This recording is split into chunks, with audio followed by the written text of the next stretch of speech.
Bagian mengenai kewenangan Mahkamah Konstitusi Republik Indonesia untuk mengadili perselisihan ini kami anggap dibacakan. Begitu juga penjelasan mengenai kedudukan hukum pemohon. Penjelasan mengenai tenggang waktu pengajuan permohonan juga kami anggap dibacakan. Sehingga kami mulai dengan membaca pokok perkara. Perhitungan suara yang dilakukan oleh termohon adalah keliru, karena seharusnya paslon 2 tidak mendapatkan suara sama sekali. Hal ini dikarenakan suara paslon 2 diperoleh dengan melanggar asas-asas pelaksanaan pemilu sebagaimana diatur dalam pasal 22E ayat 1 Undang-Undang Dasar 1945 serta merusak integritas Pilpres 2024 dengan dua cara. Satu, melakukan pelanggaran yang bersifat TSM, dan kedua, melakukan pelanggaran prosedur pemilu. Bentuk pelanggaran yang bersifat TSM yang pemohon permasalahkan dalam permohonan akuo adalah nepotisme yang dilakukan oleh Presiden Joko Widodo yang kemudian melahirkan abuse of power secara terkoordinasi yang bertujuan untuk memenangkan pasangan calon nomor urut 2 dalam satu putaran pemilihan. Sedangkan pelanggaran prosedur pemilu yang dipersoalkan dalam permohonan ini adalah pelanggaran yang terjadi sebelum, pada saat, dan setelah penyelenggaraan Pilpres 2024. Sehubungan dengan pelanggaran TSM yang terjadi dalam Pilpres 2024, pemohon membaginya menjadi 5 bagian. Pertama, apakah Mahkamah Konstitusi berwenang untuk memeriksa pelanggaran TSM yang terjadi? Kedua, apa bentuk pelanggaran PSM yang terjadi dalam Pilpres 2024? Ketiga, bagaimana cara menyikapi pelanggaran TSM yang terjadi dalam Pilpres 2024? Empat, apa dampak dari pelanggaran TSM yang terjadi dalam Pilpres 2024 bagi perolehan suara paslon nomor 2? Yang kelima, apa dampak dari pelanggaran TSM berupa nepotisme yang dilakukan oleh Presiden Joko Widodo selama Pilpres 2024 bagi bangsa Indonesia? Pertanyaan pertama yang akan pemohon jawab sehubungan dengan pelanggaran TSM yang terjadi dalam Pilpres 2024 adalah apakah Mahkamah Konstitusi berwenang untuk memeriksa pelanggaran TSM yang terjadi? Menurut hemat pemohon, Mahkamah Konstitusi seyogianya memeriksa permohonan akuo yang mempermasalahkan pelanggaran TSM berupa nepotisme yang kemudian melahirkan abuse of power yang terkoordinasi karena dua fakta hukum berikut. Pertama, adanya kekosongan hukum dalam undang-undang pemilu kita. Dan kedua, adanya instrumen penegakan hukum pemilu yang tidak berjalan secara efektif. Pertama, Undang-Undang Pemilu tidak mengatur mengenai nepotisme yang dilakukan oleh Presiden sebagai bagian dari pelanggaran TSM, karena Undang-Undang Pemilu hanya mengenal 2 jenis pelanggaran TSM. Pertama, perbuatan atau tindakan yang melanggar tata cara, prosedur, atau mekanisme yang berkaitan dengan administrasi pelaksanaan pemilu dalam setiap tahapan penyelenggaraan pemilu sebagaimana diatur dalam pasal 463 ayat 1 Jungto pasal 460 ayat 1 Undang-Undang Pemilu. Dan kedua, pelanggaran jenis TSM dalam bentuk money politics sebagaimana dimaksud dalam pasal 286 Undang-Undang Pemilu. Kedua, penyelenggara pemilu yang ada tidak efektif dalam menjalankan tugasnya sehingga membuat Pilpres 2024 menjadi pemilu yang syarat dengan nepotisme dan pelanggaran. Ketidakefektifan penyelenggara pemilu bisa terlihat dari beberapa hal.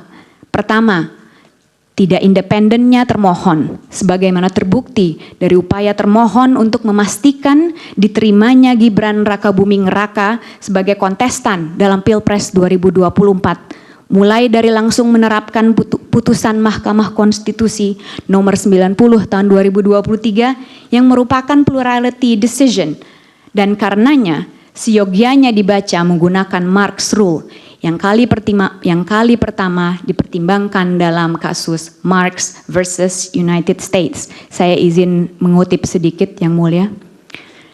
When a fragmented court decides a case and no single rationale explaining the result enjoys the assent of 5 justices, the holding of the court may be viewed as that position taken by those members who concurred in the judgments on the narrowest grounds. Sedikit terjemahannya sebagai berikut. Manakala pengadilan yang terbelah memutuskan perkara dan tidak ada rasio tunggal yang menerangkan hasil dan mendapatkan persetujuan dari Hakim Agung, pendirian pengadilan dapat dilihat sebagai posisi yang diambil oleh anggota yang setuju terhadap keputusan atas dasar yang paling sempit. Kemudian dalam menerima pendaftaran Gibran Rakabuming Raka, termohon pun jelas melanggar peraturan KPU nomor 19 tahun 2023 yang kemudian belakangan terbukti sebagai bentuk pelanggaran etika. Ketidakefektifan penyelenggara pemilu yang kedua adalah DKPP yang melindungi termohon yang dipimpin oleh Hashim Asyari yang terbukti dari tidak pernah diberhentikannya Hashim Asyari dari jabatannya meski sudah 4 kali diputus melakukan pelanggaran etika, yaitu melalui putusan nomor 14 PKE DKPP tahun 2023 tertanggal 30 Maret 2023, putusan nomor 35 dan 39 PKE 2023 tertanggal 3 April 2023, putusan nomor 110 PKE DKPP tertanggal 9 Oktober 2023, dan terakhir di putusan 135, 136, 137 dan 141 PKE tertanggal 5 Februari 2024. Ketidakefektifan ketiga adalah Bawaslu yang tidak efektif dalam menyelesaikan laporan yang disampaikan kepadanya sebagaimana terbukti dari terlalu formalistiknya Bawaslu dalam menanggapi berbagai pelanggaran yang terjadi di lapangan. Secara teoretis, kewenangan Mahkamah Konstitusi untuk memeriksa pelanggaran TSM yang terjadi dalam Pilpres 2024 lahir dari beberapa argumentasi berikut. Pertama, Mahkamah Konstitusi sebagai bagian dari kekuasaan kehakiman tidak seyogianya menolak perkara dengan alasan adanya kekosongan hukum sebagaimana digariskan dalam pasal 10 ayat 1 Undang-Undang Kekuasaan Kehakiman. Justru Mahkamah Konstitusi seyogianya melakukan penemuan hukum guna dapat memeriksa permohonan akuo. Kedua, Mahkamah Konstitusi adalah lembaga yang didesain untuk menjaga dan melindungi konstitusi dan karenanya harus patuh pada desain konstitusionalnya sebagaimana diatur dalam pasal 24C ayat 1 Undang-Undang Dasar 1945, yaitu untuk memutus perselisihan tentang untuk membahas sidang di MK pada hari ini kami sudah bersama dengan Pak Arief Budiman, mantan Ketua KPU RI di 2019, kemudian Bang Abdul Khair Ramadan, tim hukum 02. Selamat siang. Tidak. Saya bukan tim hukum, saya ahli hukum. Ahli hukum, Paslon 02? Bukan tim hukum. Oke, siap. Independen. Ahli hukum ya Pak? Independen. Siap. Jangan salah Kalau kita persepsi. lihat, baik, kita lihat ini. Mungkin saya mau ke Pak Arief dulu. Sebagai yang pernah berkasus sama, sengketa di MK begitu ya, melihat dalil-dalil yang kemudian dibacakan, petitum yang dibacakan, ini apakah ada kemiripan dari 2019, melihatnya seperti apa? Ya kurang lebih sama ya, ada 2 hal biasanya yang didalilkan oleh pemohon. Pertama terkait dengan perolehan suara, yang kedua terkait dengan proses pemilunya sendiri. Ya, nah apakah perolehan suara dan proses penyelenggaraan pemilu itu nanti terbukti atau tidak? Kita nanti akan menunggu pada proses pemeriksaan persidangannya. Ini kan baru pendahuluan, ya, baru pemaparan dari pemohon. Kemudian besok kita baru akan mendengar jawaban dari termohon dan pihak terkait. Ya. Mungkin juga pemberi keterangan Bawaslu kalau diperlukan bisa juga memberikan keterangan besok, gitu ya. Nah, setelah itu Mahkamah juga kemudian akan menjadwalkan proses pemeriksaan persidangannya. Jadi masing-masing pihak, baik pemohon maupun termohon dan pihak terkait, nanti diperkenankan mengajukan baik saksi maupun ahli ya dalam proses persidangan. Nah, barulah kemudian proses pemeriksaan persidangannya nanti akan dilaksanakan. Tapi batas waktunya kalau kita lihat di jadwal yang disusun oleh Mahkamah itu dalam 30 hari ke depan maksimal ya. Bisa saja prosesnya lebih cepat, tapi maksimal 30 hari ke depan sudah akan ada putusan hasil persidangan di Mahkamah Konstitusi. Diharapkan 22 April sudah ketok palu tuh di MK. Nah, kalau kita lihat sendiri, Pak Arief, KPU sendiri kan pernah menghadapi hal serupa ya dengan kondisi-kondisi yang juga mungkin bisa dikatakan cukup serupa begitu ya. Ada dikatakan kecurangan-kecurangan yang terjadi, entah perbedaan hasil suara. Ini sebenarnya dari KPU sendiri, apakah memang perbedaan itu memungkinkan terjadi di lapangan? Bisa saja terjadi, ya. Bisa saja terjadi karena faktor ada yang dalam tanda kutip ya, ada yang nakal, atau bisa saja terjadi karena human error, karena proses yang panjang, kelelahan, sehingga terjadi kesalahan dalam menuliskan berita acara yang manualnya itu, gitu loh. Tetapi kan proses yang panjang itu dan berjenjang itu juga memungkinkan terjadinya koreksi atau perbaikan kalau terjadi kesalahan. Misalnya terjadi kesalahan di tingkat TPS. Ketika rekap di kecamatan bisa saja dilakukan koreksi di situ. Terjadi kesalahan di tingkat kecamatan bisa saja dilakukan koreksi di tingkat kabupaten kota, tingkat provinsi, bahkan sampai dengan tingkat nasional gitu ya. Nah, nanti akan dibuktikan di dalam proses persidangan ini apakah memang terjadi kesalahan atau tidak. Kalau ada kesalahan-kesalahan yang didalilkan, apakah itu pernah dilakukan perbaikan atau tidak gitu. Nah, itu nanti akan terlihat dari alat bukti yang disampaikan oleh para pemohon maupun termohon gitu. Oke, baik. Bang Khair, ahli hukum sendiri melihatnya seperti apa ini? Kalau kita lihat tadi dalil-dalil sudah disebutkan ya, walaupun ini belum selesai tapi paling banyak sudah diungkapkan, disebutkan, petitungnya juga sudah disebutkan. Anda melihat ini seperti apa? Dikatakan bahwa ada kecurangan, perbedaan data begitu. Ya kalau saya pribadi saya sudah baca secara keseluruhan. Ya baik 01 maupun 02 karena sudah diupload oleh KPU permohonannya itu. Saya tidak akan menilai, ya, tapi saya berpendapat terhadap permohonan itu. Dan apa yang disampaikan secara jelas baik 01 maupun 03. Permasalahannya ini kan ada dua hal yang dipertanyakan dan kemudian menjadi perselisihan di KPU. Apa itu? Adakah legalitas, adakah legal standing kewenangan Mahkamah Konstitusi untuk menerima, memeriksa, mengadili, memutus perkara aku? Itu dulu.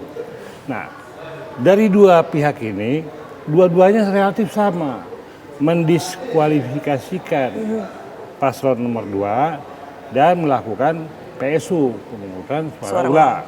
Nah, lebih lagi kalau 01 awalnya itu mendiskualifikasikan hanya Gibran. Tapi kalaupun tidak dua-duanya. Nah, ini perbedaannya hanya di situ. Tapi kan kata kunci sama, mendiskualifikasikan 02 untuk tidak ikut pemilu, dilakukan pemilu ulang. Nah, berarti di sini ada dua rezim permasalahan. Pertama itu adalah pelanggaran pemilu yang utamanya secara terstruktur sistematis masif. Yang kedua tentang menyangkut perselisihan penghitungan suara. Kembali ke undang-undang, karena kita azas legalitas kembali ke undang-undang dong. Apa di undang-undang disebutkan? Undang-undang sudah membagi, kita bicara di sini MK dan Bawaslu. Kewenangan daripada Bawaslu itu pasal 460 menjelaskan pelanggaran administratif itu dia menunjuk kepada tata cara proses mekanisme. Itu umumnya. Dan itu berlaku pra kampanye, selama kampanye dan pasca kampanye. Pasal 463-nya itu dipersempit. Terhadap pelanggaran administratif yang bersifat TSN, maka itu menjadi kewenangan Bawaslu. Bawaslu yang merekomendasikan, Bawaslu yang memutuskan, kemudian menjadi dasar dan wajib bagi KPU untuk menyatakan bahwa permohonan dikabulkan, paslon didiskualifikasikan. Itu berdasarkan keputusan KPU dulu. Bagi yang tidak senang melakukan upaya hukum ke Mahkamah Agung. Itu kalau ada dugaan yang sudah berperoleh kekuatan hukum tetap dengan adanya putusan Bawaslu ditindaklanjuti oleh putusan KPU untuk diskualifikasi dan kalau ada upaya hukum ke MA. Nah sekarang kita bicara tentang penghitungan. Kalau yang sebelumnya saya bicara itu pelanggaran administratif secara TSM jelas metodologinya kualitatif. Oke. Nah tapi kalau untuk penyelesaian perselisihan terkait perolehan harta suara itu kewenangannya Mahkamah Konstitusi. Itu secara jelas ekspresi verbis tegas dan jelas disebutkan di pasal 475 ayat 2. MK itu hanya berwenang hanya terhadap penghitungan suara yang berpengaruh terhadap penetapan calon presiden dan wakil presiden terpilih. Nah sekarang kita kembali dari norma itu. Ya, itu ada diksi hanya itu adalah pembatasan. Dia bersifat tetap tidak bisa ditafsirkan lain. Berarti kalau disebut hanya terhadap penghitungan suara, di luar itu tidak menjadi kewenangan Mahkamah Konstitusi. Hanya itu adalah menunjuk kepada argumentum a contrario. Makna sebaliknya itu tidak dapat diterima menjadi kewenangan Mahkamah Konstitusi. Itulah yang lazim disebut ya, dalam ilmu fikih mafhum mukhalafah. Hanya yang disebutnya itu yang menjadi kewenangan mahkamah. Di luar itu tertolak. Nah, berarti di sini kuantitatif. Kuantitatif itu bukan lagi dinarasikan dengan kalimat-kalimat, tetapi bukti yang didalilkan. Misalkan saya mempunyai suara sekian, tapi didalilkan oleh pihak lawan sekian. Kemudian oleh KPU diumumkan sekian. Seharusnya suara yang diumumkan KPU itu 8% atau 9% atau sekian puluh juta atau sekian berapa itu milik saya. Jadi ada pembuktian migrasi suara bahwa KPU melakukan salah perhitungan. Ada rekayasa perhitungan, ada kesalahan perhitungan. Berdasarkan sirekap apa dulu si situng. Seharusnya suara saya 8 juta, seharusnya suara saya 8% dari jumlah total. Dan itu harus saya buktikan. Oke. Nah ini kembali lagi ke undang-undang. Masalah perselisihan menyangkut penghitungan suara yang direkapitulasi, menyangkut rekapitulasi terhadap perolehan suara, itu kewenangan siapa? Oke, artinya ada argumen yang tidak sesuai namun dibawa ke MK makanya begitu saya ya? bilang dulu, apakah terhadap adanya pelanggaran, kesalahan, perhitungan yang dilakukan oleh rekapitulasi yang kita kenal dengan sebutan Sirekap, ini media mana, lembaga mana, saluran mana yang menyelesaikan? Pasal 407 menyebutkan itu kewenangan Bawaslu. Oke, artinya ada ketidaksesuaian kewenangan begitu ya Bang Hayat. Tapi nanti ya dijelaskan lebih lanjut karena kita harus jeda terlebih dahulu. Usai jeda kami kembali untuk Anda pemirsa di Breaking News TV One.